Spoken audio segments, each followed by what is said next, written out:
Hello everyone, कैसे हैं आप सभी। आई होप आप सभी अच्छे होंगे, अपनी पढ़ाई मन लगा कर रहे होंगे। तो चलिए आज का सेशन स्टार्ट करते हैं। भारत के भूगोल का नया टॉपिक है जिसका नाम है कृषि यानी कि एग्रीकल्चर। देखिए फ्रेंड्स, ये एग्रीकल्चर जो है ना, आप सभी के कम्पिटिटिव एग्जाम के लिए बेहद ही महत्वपूर्ण है, जिससे एक क्वेश्चन अवश्य ही पूछा जाता है। जैसे कभी क्वेश्चन में आता है कि रबी की फसल क्या है, खरीफ की फसल क्या है, या जायद की फसल क्या है। खरीफ की फसल के अंतर्गत फसल पूछ ली जाती है कि जैसे कि खरीफ की फसल कौन कौन सी हैं, ठीक है। तो या फिर इसकी बुआई का समय क्या है, इसकी कटाई का समय क्या है। तो ऐसे ऐसे क्वेश्चन बनते हैं कॉम्पिटिटिव एग्जाम में। इसलिए अगर देखा जाए तो आपके एग्ज़ाम के पॉइंट ऑफ व्यू से ये वेरी वेरी इंपॉर्टेंट रहने वाला है सेशन, ठीक है। तो सेशन आपको चलिए, तो आज का सेशन हम आप स्टार्ट करते हैं। ओके, तो चलिए स्टार्ट करते हैं कृषि के बारे में कि कृषि की उत्पत्ति कैसे हुई, ठीक है। कृषि यानी एग्रीकल्चर। एग्रीकल्चर शब्द की उत्पत्ति के बारे में बात करते हैं कि एग्रीकल्चर शब्द की उत्पत्ति लैटिन भाषा के दो शब्दों से हुई है, यानी कि एग्री अर्थात मृदा यानी कि सॉइल, तथा कल्चर अर्थात कृषि यानी कल्टीवेशन। बात सुन में आप लोग को देखिए ध्यान से कि एग्रीकल्चर शब्द की उत्पत्ति लैटिन भाषा के दो शब्दों से हुई है, agree and culture. Agree means होता है मृदा तथा कल्चर मीन्स होती है खेती, यानी कि मृदा में जो खेती की जाती है ना, वही क्या है, एग्रीकल्चर है, ठीक है। तो चलिए भारत में ऋतु आधारित प्रमुख फसलें एवं बुआई की अवधि की बात करते हैं।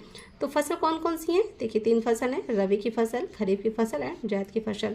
रबी की फसल को शीतकालीन फसल भी कहते हैं, ठीक है। और रबी की फसल को क्या कहते हैं, शीतकालीन फसल। और इसके अंतर्गत कौन कौन सी फसलें आती हैं, तो गेहूँ, जौ, चना, मटर, सरसों, मसूर, राई तथा आलू आदि है, ठीक है। और इसकी बुआई और की अवधि देखा जाए तो अक्टूबर से नवंबर के बीच में इसकी बुआई कर दी जाती है। और कटाई की बात करें तो मार्च अप्रैल में इसकी कटाई की जाती है, यानी कि रबी की फसल कटाई कब की जाती है, मार्च अप्रैल में। नेक्स्ट देखिए खरीफ फसल। खरीफ फसल को ग्रीष्मकालीन फसल कहते हैं। इसके अंतर्गत कौन कौन सी फसलें आती हैं, तो चावल, ज्वार, बाजरा, मक्का, तिल, मूंगफली, उड़द, कपास, रागी, सोयाबीन आते हैं। ओके, और इसकी बुआई की अवधि बात करें तो जून जुलाई में इसको बो दी जाती है और अक्टूबर नवंबर में कटाई कर दी जाती है। जायद की फसल की बात करें तो जायद की फसल को शीत एवं ग्रीष्म के मध्य की फसल कहते हैं। और इसमें कौन सी फसल आती है, इसमें तरबूज, खरबूजा, ककड़ी, खीरा, भिंडी आदि विभिन्न प्रकार की सब्जियों की खेती इसमें की जाती है जायद की फसलों में। और इसकी बुआई जो है मार्च से अप्रैल में की जाती है, जबकि इसकी कटाई जून जुलाई में कर दी जाती है। ओके फ्रेंड्स, अब कृषि से बनने वाले सभी महत्वपूर्ण प्रश्नों की हम चर्चा करेंगे जो वन लाइनर सीरीज में दिया गया है, ठीक है। और ये बहुत ही इम्पोर्टेंट है। ओके, चलिए देखिए कृषि में युग्म पैदावार का क्या आशय है। कृषि में युग्म पैदावार का क्या आशय है, तो ये विभिन्न मौसमों में 2 फसलें उगाना। ओके, युग्म पैदावार मतलब क्या, विभिन्न मौसमों में 2 फसलें उगाने को युग्म पैदावार कहते हैं।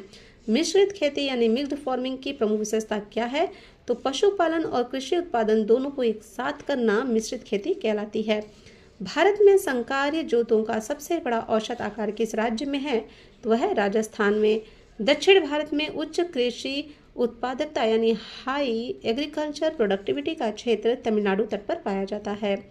भारत में रासायनिक उर्वरकों यानी केमिकल फर्टिलाइजर्स के 2 सबसे बड़े उपभोक्ता राज्य कौन से हैं, तो वह है उत्तर प्रदेश एवं महाराष्ट्र। नेक्स्ट क्वेश्चन है कि पुनर्भरण योग्य भौम जल संसाधन में कौन सा राज्य सबसे संपन्न है, तो वह है उत्तर प्रदेश, ठीक है। भारत में अनुबंध कृषि यानी कॉन्ट्रैक्ट फार्मिंग को लागू करने वाला प्रथम राज्य कौन सा है, तो वह है पंजाब। गेहूं की अच्छी कृषि के लिए कौन सी भौगोलिक दशाएं आवश्यक हैं, तो वह मध्यम ताप और मध्यम वर्षा होनी चाहिए। चावल की कृषि के लिए 100 सेंटीमीटर से अधिक वर्षा तथा 25 डिग्री सेल्सियस उच्च तापमान आदर्श जलवायु दशाएं मानी जाती है। कल्याण सोना किस फसल की एक किस्म है, तो कल्याण सोना किसे कहते हैं, वह गेहूं की एक किस्म है, कल्याण सोना। भारत में सर्वाधिक क्षेत्रफल पर किस फसल की कृषि होती है, तो वह धान की खेती होती है, यानी कि चावल की खेती की जाती है सर्वाधिक क्षेत्रफल पर। ओके, नेक्स्ट क्वेश्चन है कि यदि खाद्यान्नों का सुरक्षित संग्रह सुनिश्चित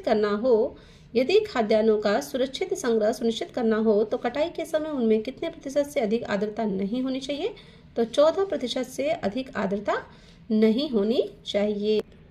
नेक्स्ट क्वेश्चन है कि भारत की प्रमुख खाद्यान्न फसल कौन सी है, तो वह है चावल। मक्का की बात करते हैं तो मक्का मुख्यतः खरीफ की फसल है, परंतु इसकी खेती वर्ष भर खरीफ, रबी तथा जायद तीनों फसल ऋतुओं में की जा सकती है। भारत में चावल की खेती के अंतर्गत सर्वाधिक क्षेत्र किस राज्य में है? तो चावल की खेती का सर्वाधिक क्षेत्र किस में है, किस राज्य में है? तो वह उत्तर प्रदेश। भारत के किस क्षेत्र को चावल का कटोरा यानी बाउल ऑफ राइस कहा जाता है? वह कृष्णा गोदावरी डेल्टा क्षेत्र को कहा जाता है। नेक्स्ट क्वेश्चन है कि जया, पद्मा, पूसा, सुगंधा 5, जमुना एवं कृष्णा किस फसल की उन्नत किस्में हैं? तो वह धान की किस्में हैं। ग्रीन गोल्ड की बात करते हैं। ग्रीन गोल्ड किसकी किस्म है? वह चाय की किस्म है। धान की फसल में किस जीव का प्रयोग जैव उर्वरक के रूप में किया जाता है? तो वह नील हरित शैवाल यानी ब्लू ग्रीन एल्गी में किया जाता है। ओके। मध्य प्रदेश में किस जिले को कपास की खेती के कारण सफेद सोने का क्षेत्र कहा जाता है? वह खरगोन जिले को कहा जाता है। भारत के किस राज्य को शक्कर का कटोरा यानी बाउल ऑफ शुगर कहा जाता है? वह उत्तर प्रदेश। नेक्स्ट क्वेश्चन देखेंगे कि भारत की सभी फसलों में से गन्ने की फसल के अंतर्गत उसके शुद्ध सकल कृषि क्षेत्र के सिंचित क्षेत्र का प्रतिशत सर्वाधिक है। ओके। भारत के सभी फसलों में से गन्ने की फसल के अंतर्गत उसके शुद्ध सकल कृषि क्षेत्र के सिंचित क्षेत्र का प्रतिशत क्या है? सर्वाधिक है। परभानी शक्ति किसकी किस्म है? वह जैव संवर्धित ज्वार की किस्म। नेक्स्ट देखेंगे करनाल बंट जो है वो गेहूं का एक कवक जनित रोग है जो टिलेटिया इंडिका नामक कवक से होता है। ठीक है, किससे होता है? टिलेटिया इंडिका नामक कवक से होता है। नेक्स्ट क्वेश्चन है आप लोग का कि कृषि उत्पादन से संबंधित महत्वपूर्ण क्रांतियों की बात करते हैं।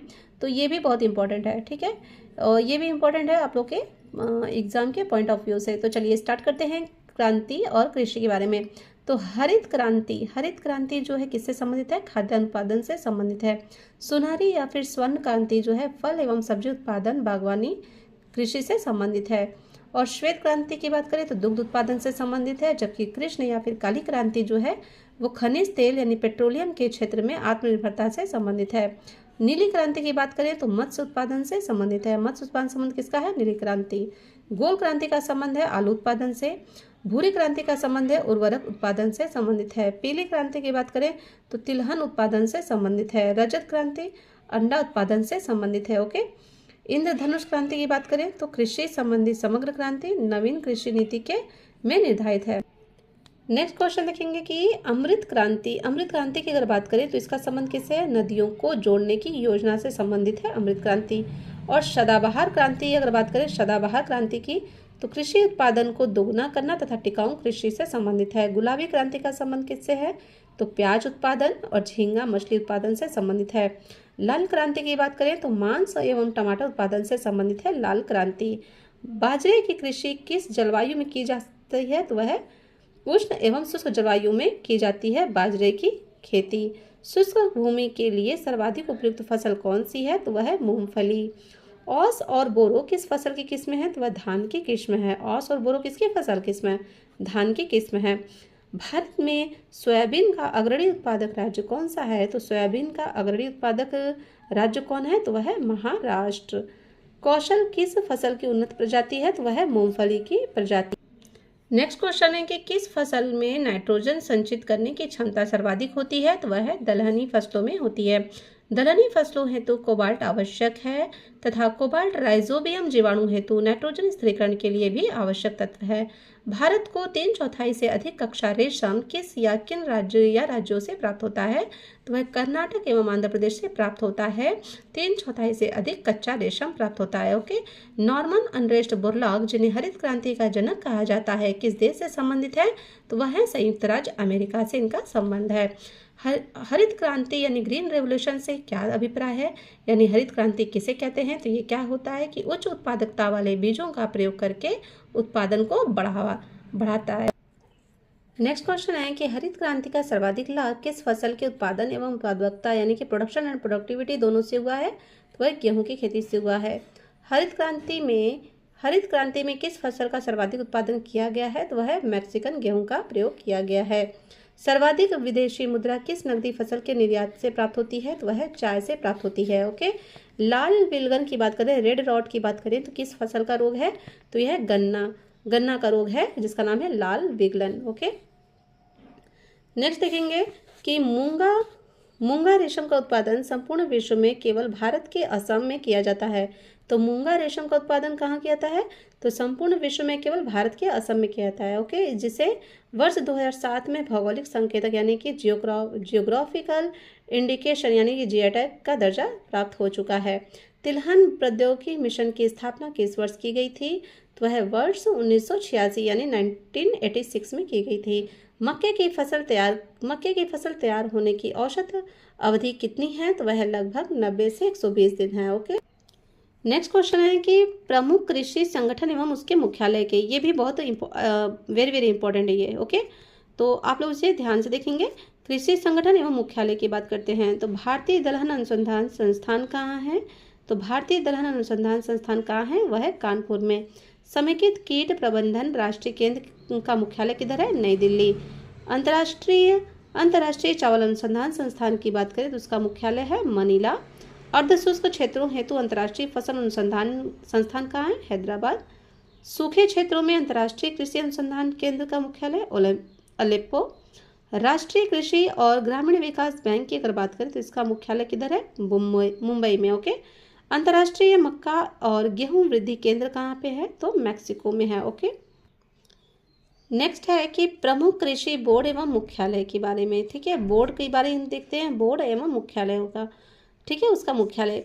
कॉफ़ी बोर्ड की बात करें तो कॉफ़ी बोर्ड का मुख्यालय कहाँ है? बंगलुरु। ठीक है, बंगलुरु कर्नाटक के। ओके, रबड़ बोर्ड कोट्टायम केरल। चाय बोर्ड कोलकाता पश्चिम बंगाल। ठीक है, पश्चिम बंगाल राजधानी कहाँ है? कोलकाता है। तंबाकू बोर्ड की स्थापना की बात करें, तंबाकू बोर्ड का मुख्यालय की बात करें तो गुंटूर आंध्र प्रदेश। मसाला बोर्ड कोच्चि केरल। राष्ट्रीय मांस व पोल्ट्री बोर्ड की बात करें तो नई दिल्ली। और भारतीय अंगूर प्रसंस्करण बोर्ड की का मुख्यालय कहाँ है? पुणे यानी महाराष्ट्र में। दक्षिण भारत में चाय की खेती पश्चिमी घाट की दक्षिण भारत में जो चाय की खेती है वो पश्चिमी घाट के नीलगिरी पहाड़ी तथा इलायची की पहाड़ियों के निचले ढालों पर की जाती है। ठीक है, तो चाय की खेती कहाँ की जाती है? तो वह दक्षिण भारत में चाय की जो खेती है वो पश्चिमी घाट के नीलगिरी पहाड़ी प्लस इलायची की पहाड़ी के निचले ढालों पर की जाती है। ओके, अब बात कर लेते हैं भारत में झूम कृषि के प्रकार। ठीक है, जो झूम की खेती होती है ना, तो झूम की खेती के कई प्रकार हैं। ठीक है, अलग अलग राज्यों में उसे अलग नामों से जाना जाता है, ये भी बहुत ही इम्पोर्टेंट है। ठीक है, तो आप लोग इसे ध्यान से देखिए कि देखिए राज्य, अगर हम बात करें राज्य की तो उत्तर पूर्वी राज्य यानी कि असम, मेघालय, मिजोरम और नागालैंड। ठीक है, तो यहाँ पे जो है ये झूम की जो कृषि है उसे झूम खेती कहते हैं। ओके, और आंध्र प्रदेश व उड़ीसा की बात करें तो उसे पोंदू। आंध्र प्रदेश व उड़ीसा में क्या कहते हैं? इसे पोंदू। झूम के खेती को क्या कहते हैं? वहाँ पे पोंदू नाम से जाना जाता है। पोंदू, पामाडौबी, केमान और बरीगा नाम से जाना जाता है। जबकि पश्चिमी घाट की बात करें तो वहाँ कुमारी कहते हैं इसे। ओके, और केरल की बात करें तो पोनम या पोड़म कहते हैं। मध्य प्रदेश व छत्तीसगढ़ की बात करें तो बीबर या दाहिया, मशान, पेंडा तथा बीरा के नाम से जाना जाता है। दक्षिण पूर्वी राजस्थान की बात करें तो वालरा के नाम से जाना जाता है। मणिपुर में पामलू और हिमालय क्षेत्र में खिल। झारखंड की बात करें तो कुरुल या कुरावा कहते हैं। छत्तीसगढ़ के बस्तर जिला में इसे दीपा के नाम से जाता है। और अंडमान निकोबार द्वीप समूह में दीपा कहते हैं किसे? झूम की खेती को। ठीक है, तो इन नामों से ये जाना जाता है। ओके, तो चलिए नेक्स्ट क्वेश्चन देखेंगे कि बराक घाटी की सर्वाधिक महत्वपूर्ण फसल कौन सी है? तो वह धान और चाय है। ओके, भारत के किस राज्य को मसालों का बागीचा कहा जाता है? वेरी वेरी इंपॉर्टेंट ये क्वेश्चन है। ठीक है, भारत के किस राज्य को मसालों का बागीचा कहते हैं? तो वह केरल को कहा जाता है। लौंग पुष्पकली से प्राप्त होता है। कभी कभी क्वेश्चन आता है कि लौंग हमें किससे प्राप्त होती है? तो वो पुष्पकली से प्राप्त होती है, जिसकी सर्वाधिक खेती कहाँ की जाती है? केरल में की जाती है। तो लौंग की खेती सबसे अधिक कहाँ की जाती है? केरल में की जाती है। इसलिए केरल को क्या कहते हैं? केरल को मसालों का बागीचा कहते हैं। भारत में काला सोना के रूप में कौन सा मसाला जाना जाता है? तो वह है काली मिर्च। ठीक है, भारत का सर्वाधिक काजू उत्पादक राज्य कौन सा है? तो वह है महाराष्ट्र। तो काजू सबसे अधिक कहाँ होती है? महाराष्ट्र में की जाती है। नेक्स्ट क्वेश्चन है कि Shaktimaan first and Shaktimaan second किस फसल के आनुवंशिक यानी जेनेटिक परिवर्तित रूप है? तो वह मक्का के परिवर्तित रूप है, जिसका नाम क्या रखा गया है? Shaktimaan first and Shaktimaan second. वाणिज्यिक यानी कॉमर्शियल स्तर के केसर यानी सैफरॉन का उत्पादन किस राज्य में होता है? तो वाणिज्यिक स्तर पर केसर का उत्पादन कहाँ होता है? तो जम्मू और कश्मीर में केसर का उत्पादन होता है। चाय की खेती के लिए पहाड़ी ढाल क्षेत्र वार्षिक वर्षा 200 सेंटीमीटर से अधिक तथा 24 डिग्री सेल्सियस से 30 डिग्री सेल्सियस तापमान उपयुक्त माना जाता है। प्रसंस्करण यानी प्रोसेसिंग हेतु आलू की सबसे अच्छी किस्म कौन सी होती है? तो कुफरी चिप्सोना सेकेंड होती है। ठीक है, कुफरी चिप्सोना 2 बोलिए या फिर कुफरी चिप्सोना सेकेंड बोल सकते हैं।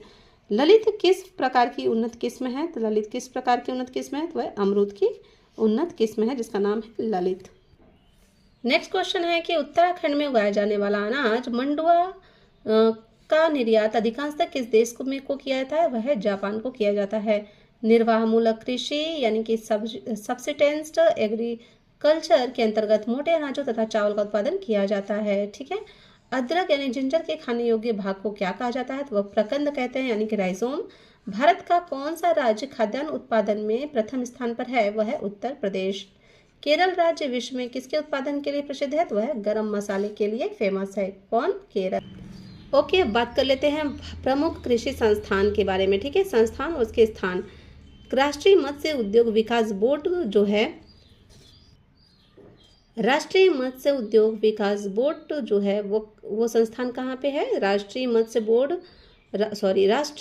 उद्योग विकास बोर्ड संस्थान कहाँ है? हैदराबाद में। राष्ट्रीय चावल शोध संस्थान कहाँ है? कटक में।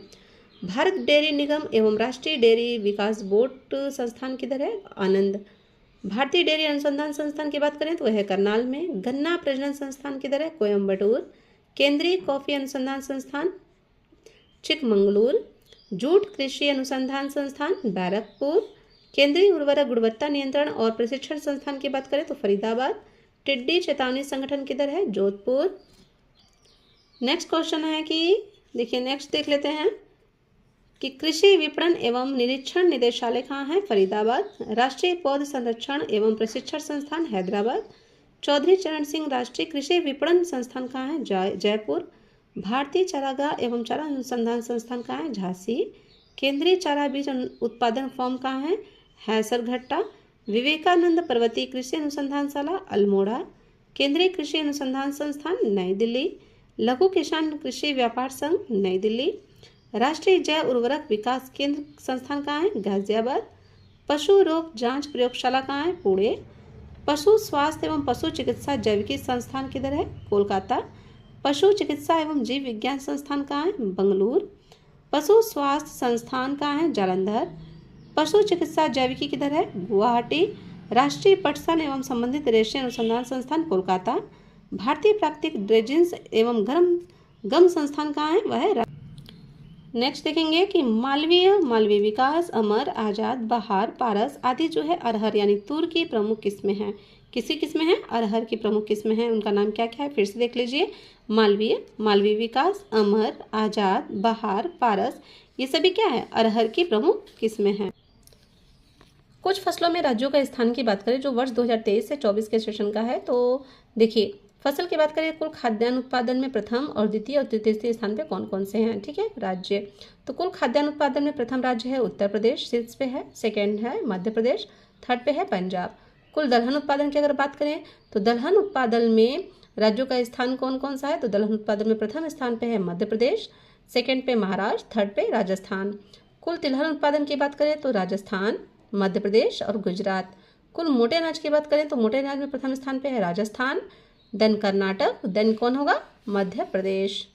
ओके, विभिन्न फसलों के उत्पादन में शीर्ष राज्य की अगर हम बात करते हैं तो चावल में शीर्ष राज्य कौन कौन से हैं? तो तेलंगाना, उत्तर प्रदेश, पश्चिम